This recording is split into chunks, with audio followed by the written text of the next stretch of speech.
राधे राधे दोस्तों। अभी तक हम लोग भारतीय न्याय संहिता की धारा 56 तक चर्चा कर चुके थे। अब हम लोग देखेंगे भारतीय न्याय संहिता की धारा 57, बीएनएस की धारा 57, जो लोक साधारण द्वारा या 10 से अधिक व्यक्तियों द्वारा अपराध किए जाने का दुष्प्रचार है। इस धारा में कहने का तात्पर्य है कि कोई भी व्यक्ति ऐसा एक व्यक्ति है, राधे राधे कोई व्यक्ति है 10 या 10 से ज्यादा लोगों को दुष्प्रेरित करे कोई अपराध कारित करने, एक समूह में दुष्प्रेरित करे भाषण दी के माध्यम से, किसी भाषण के माध्यम से 10 या 10 से अधिक या लोग साधारण बहुत सारी जनता है, बहुत लोगों को दुष्प्रेरित करे कोई अपराध करने के लिए, तो वो इस धारा के अधीन दंडनीय होगा। ठीक है, तो साधारण अधिक व्यक्तियों की इसमें दिया है, आपकी पॉइंट में दिए, आपकी इस धारा में किताब में उल्लेखित है। धारा 10 से अधिक व्यक्तियों की किसी भी संख्या वर्ग द्वारा किसी अपराध के लिए किए जाने का दुष्प्रचार करेगा, वह दोनों में से किसी भांति की कार्रवाई जिसकी अवधि 7 वर्ष तक की हो सकेगी है जुर्माने से दंडित किया जाएगा। ठीक है, यानी धारा 57 में आपको दर्शाया गया है कि जो 10 या 10 से अधिक लोगों को दुष्प्रेरित करेगा वो व्यक्ति, राधे उसकी राधे सजा क्या होगी? 7 वर्ष तक की कार्यवाही, किसी भी प्रकार का कारावास हो सकता है, और उसमें वो भी 7 वर्ष तक का हो सकता है, या फिर जुर्माने से भी उसे दंडित किया जा सकता है। ठीक है, बस इसमें इतना ही। चलिए अगली धारा पर चलते हैं, आगे चलते हैं अपन। धारा 58, बीएनएस की धारा 58, मृत्यु या आजीवन कारावास से दंडनीय अपराध करने की परिकल्पना को छिपाना। ठीक है, मृत्यु या आजीवन कारावास, ऐसे मतलब ऐसा अपराध कोई कारित कर दिया है, ऐसा अपराध कारित किया है जिसमें अपराधी को मृत्युदंड या आजीवन कारावास की सजा मिलेगी। इस प्रकार के अपराध जो है किया है उसको छिपाना, या उस प्रकार का षड्यंत्र हो रहा है उसकी परिकल्पना जो है उसको छिपाने का प्रयास यदि कोई करता है, तो उसे इस धारा के अधीन रखा गया है। ठीक है, कोई मृत्यु या आजीवन कारावास से दंडनीय अपराध किया जाता है बनाने के आशय से असहाय तथा सुनकर बनाया गया, यह जानते हुए अपराध के लिए की परिकल्पना के अस्तित्व को ऐसे कार्य या लोक द्वारा विगूढ़ या किसी अन्य सूचना प्रच्छन्न साधन के उपयोग द्वारा स्वेच्छता छिपाया, ऐसी परिकल्पना बारे में उपदेश करेगा जिसका मिथ्या हो जाना है।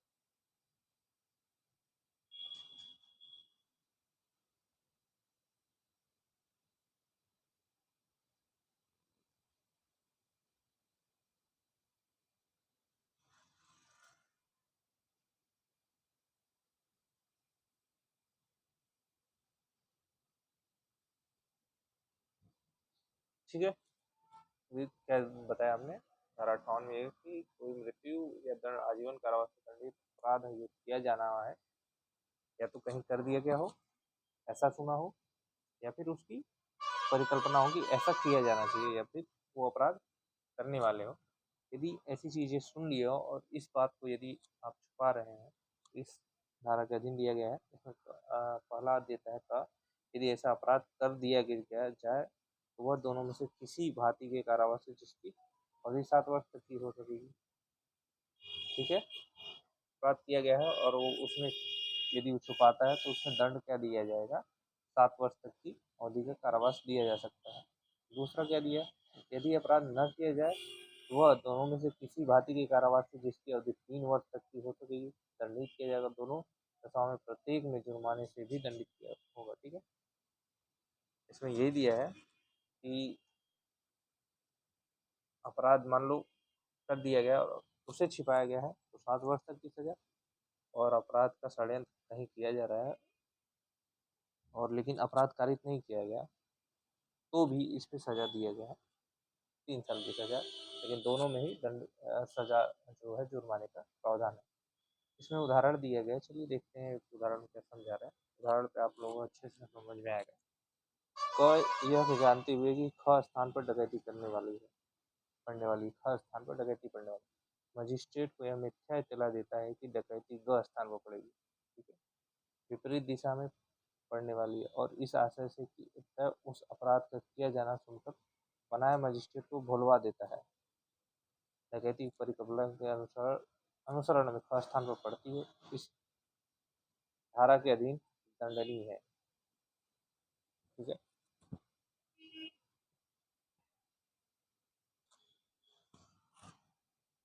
क यह जानते हुए क सुना है कि डकैती यहाँ पड़ने वाली है, ठीक है, सुना है, परंतु उसे बताना चाहिए था मजिस्ट्रेट को भी यहाँ ख स्थान पर पड़ेगी, परंतु ये इसने ख पन्ना बताकर उसे अपोजिट में बता दिया, यानी छिपा लिया।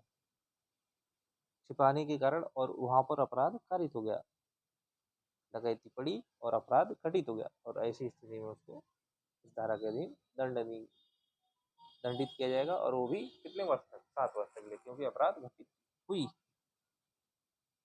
वो अपराध वहाँ पर घटा है, अपराध किया गया है, अपराध करने पर उसे 7 वर्ष तक की सजा प्लस जुर्माना से दंडित किया जाएगा, ठीक है।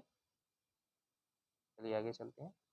वेयर्स की धारा 59, किसी ऐसे अपराध के किए जाने की परिकल्पना का लोक सेवक द्वारा छिपाया जाना जिसका निवारण करना उसका कर्तव्य है।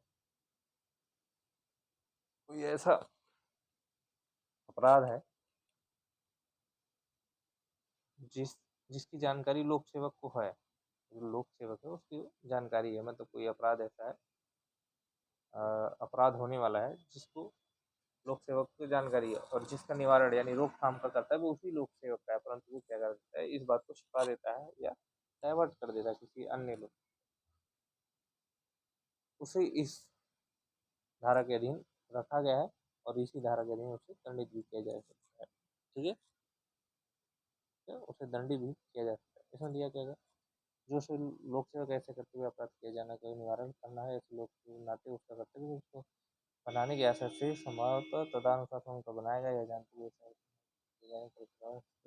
कार्य या लोक द्वारा विवरण या कोई अन्य सूचना प्रच्छन्न साधन के प्रयोग द्वारा वैसा छिपाया गया ऐसी परिकल्पना के बारे में व्यपदेश करेगा कि मिथ्या होना वह जानता है, ठीक है।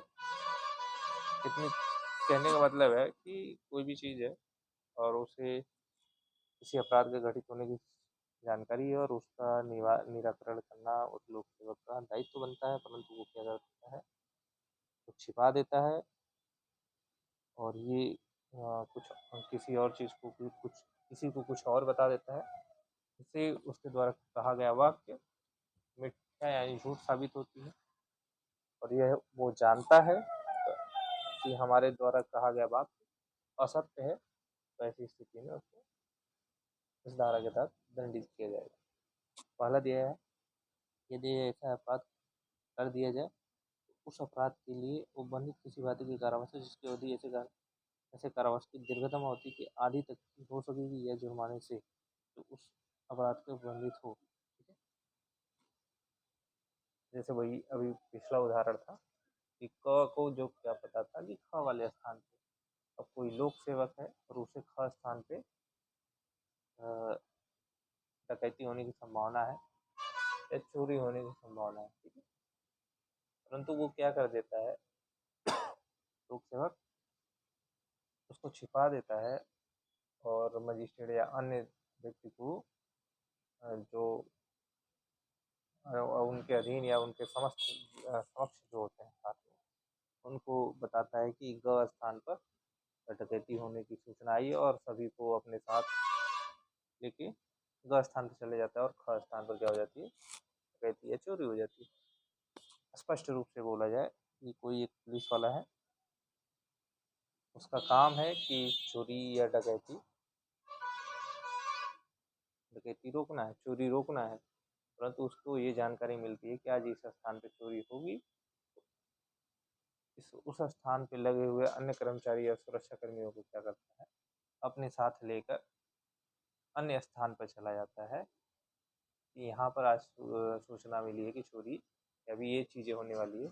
वहाँ से हट जाने के बाद सुरक्षा कर्मियों के साथ वहाँ से हट जाकर किसी अन्य को मिथ्या झूठ बोलकर असत्य कथन कहकर उन्होंने क्या किया, अपराध जो घटित होने वाला उसे अपराध घटित होने दिया स्थान पे और कारित हुआ, जिससे अपराध घटित हो गया। इसलिए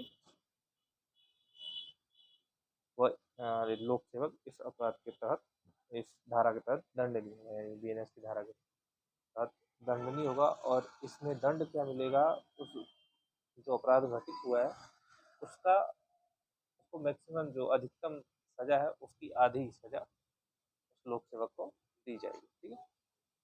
दूसरा है, यदि वह अपराध मृत्यु या जीवन कारावास से दंडित है, वह दोनों में से किसी भांति के कारावास जिसकी अवधि 10 वर्ष तक की हो सकेगी, उसे दंडित किया जाएगा।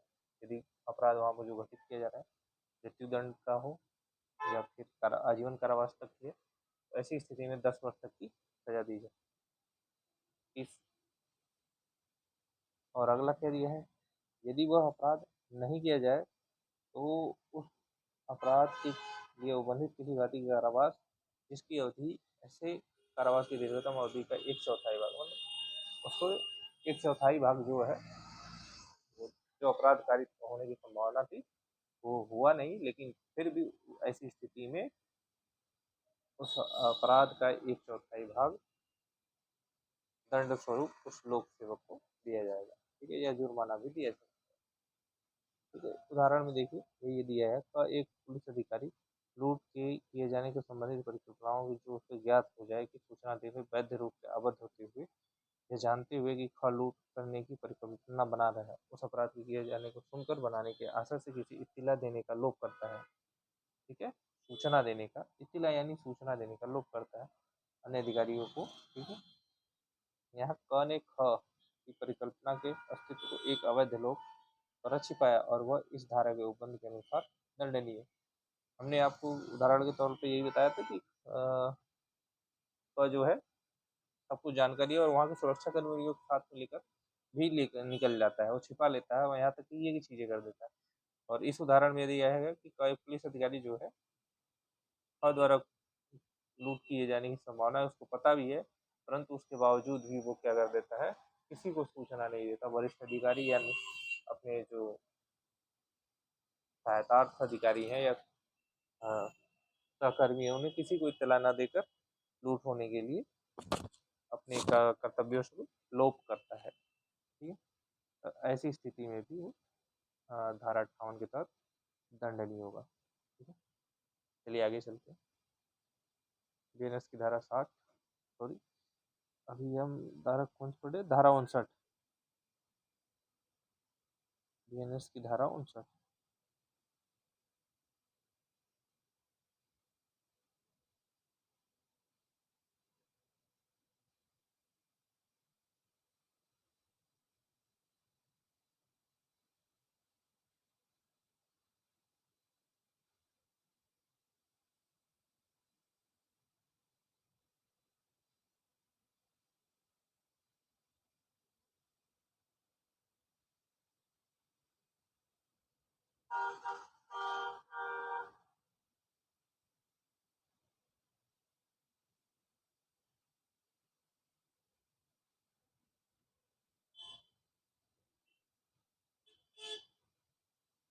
ठीक है,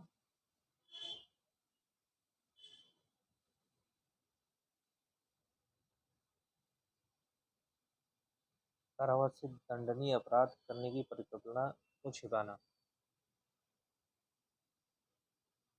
अभी तक आपने देखा लोक सेवक द्वारा छिपाना, मृत्युकारी या ऐसे अपराध कुछ दंडनीय अपराध जिनको छिपाना 58 में था। अब इसमें क्या दिया है, कारावास से कोई छोटा मोटे अपराध है जो कारावास से दंडित है, ऐसे अपराध को छिपाने के बारे में धारा 60 में दिया गया है कि इस भांति का यदि कोई अपराध करता है तो उसे कौन सी कौन सा दंड दिया जाएगा कि यदि कोई अपराध छिपाता है तो, ठीक है। यदि ऐसा अपराध कर दिया जाए तो वो उस अपराध के लिए उबंधित भांति की कारावास जिसकी अवधि ऐसी कारावास की 1/4 हो सकेगी। यदि कारावास से संबंधित है, कारावास से दंडित कोई अपराध है और इसको यदि कोई छिपाता है तो जो दंड मिल उसकी उस अपराध का जो अधिकतम दंड है उसका 1/4 भाग छिपाने वाले को दंड दिया जाएगा, ठीक है। यदि वह अपराध नहीं किया जाता है तो ऐसे कारावास से 1/8 भाग दंड दिया जाएगा। दीर्घतम अवधि की 1/8 भाग उसे दंड या जुर्माना स्वरूप दे दिया जाएगा। जैसे 2 साल की सजा है तो 3 महीने की सजा हो जाएगी। दीर्घतम 2 साल की सजा है तो 3 महीने की सजा हो जाएगी, ठीक है। और अपराध यदि कारित कर दिया जाएगा 6 महीने की सजा हो जाएगी।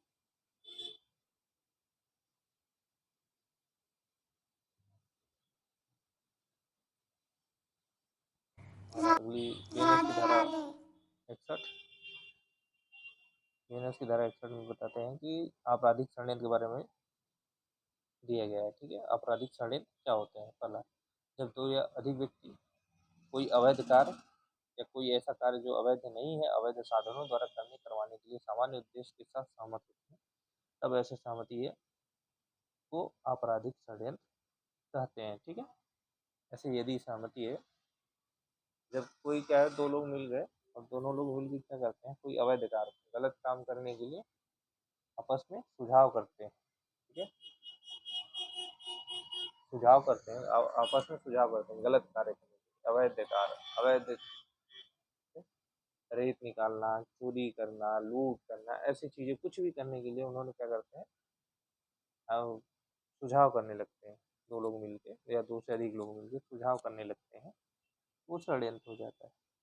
और या फिर कोई वैध कार्य, अवैध कार्य नहीं है, जो ऐसा कार्य जो अवैध नहीं है, मतलब कोई कार्य ऐसा है जो अवैध तो नहीं है, मतलब सही है, लेकिन अवैध साधनों द्वारा करने का प्रयास किया जाता है, ठीक है। कोई ऐसा कार्य है जो जनता के लिए जरूरी है, ठीक भी है, परंतु उसे अवैध साधनों द्वारा किया जाता है, ठीक है। कई बार देख लिए होंगे कि फर्जी डॉक्टरों द्वारा किया जाना ऑपरेशन, ये भी फर्जी डॉक्टर अवैध साधन के रूप में हो सकता है। तो हालांकि जान बचाने के उद्देश्य या कोई भी चीज़ के उद्देश्य से वो भले कार्य कर रहे हैं, लेकिन वो फर्जी डॉक्टर के रूप में कर रहे हैं, तो ये अवैध साधन ही माने जाएंगे डॉक्टर, तो अवैध रूप से कार्य कर रहे हैं, ऐसी चीज़ें हैं। षड्यंत्र कहलाती है।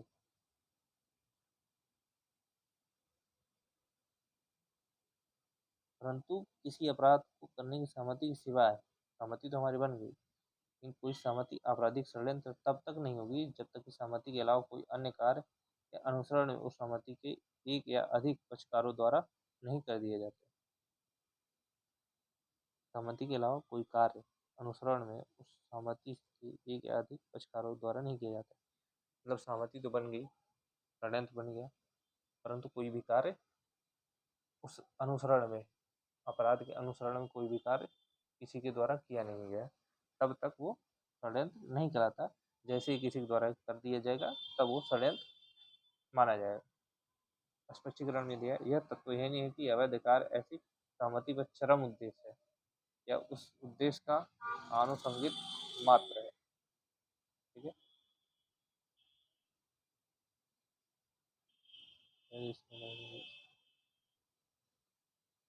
चलते हैं आजीवन कारावास धारा 62 बीएनएस की धारा 62 आजीवन कारावास या अन्य कारावास से दंडनीय अपराधों को करने के प्रयत्न के लिए दंड दिया गया है।